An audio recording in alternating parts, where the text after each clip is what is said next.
আলাইকুম, নমস্কার সকল চাষি ভাই বন্ধুদেরকে। কেমন আছেন আপনারা? আশা করি আপনারা সকলে ভালো আছেন এবং সুস্থ আছেন। তো আজকে আমি আইছি হাউলির পাশে একটা গ্রাম খন্দকারপাড়া। তো এখানে আমাদের একজন চাষি ভাই একটা টমেটোর চাষ করছে। তো আপনারা দেখতেই পারতেছেন টমেটোটা এত সুন্দর রেজাল্ট আইছে।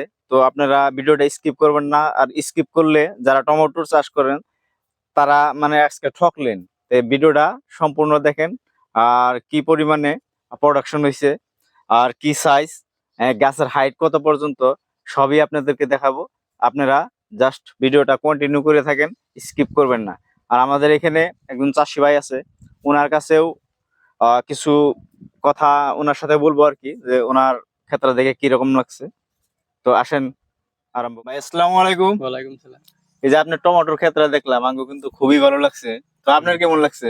খেত মোটামুটি যে গাছ বান্ধাছি খেত গুলা দেখে ভালো লাগতেছে। এই যে যেটি গুটি আইছে হ্যাঁ, ভালোই লাগতেছে গুটি। তো আপনারা মোটামুটি 8-10 বছর ধরে টমেটোর খেতি করেন, তাই না? হ্যাঁ এমনিতে খালি তো এই টমেটোর ক্ষেতের হাইটটাও কম হইছে গাছটার, কিন্তু ফলটা ভালোই লাগছে। হ্যাঁ ফলটা রোগ বেমারও কম দেখলাম। বেমার তো নাই খেয়ে। ভালো লাগছে আপনাকে হ্যাঁ দেখতে, না? খেত ভালো লাগছে। তো বিলাহি এটা চলবো তো আগামীতে, না? বিলাহি চলবে তেমন জোভাই যেটি আইছে মোটামুটি ব্যক্তি বিলাহি টিকছে, ঠিক আছে। ফুল মাইন নাই। তো আমাদের চাষি ভাই যে কথা বললো, তো আপনারা গো নিজ চোখে দেখেন, আপনাকে ভিডিওটা দেখাই যে এত পরিমাণে টমেটো লাগছে, আর একটা জালিও মারা জানে।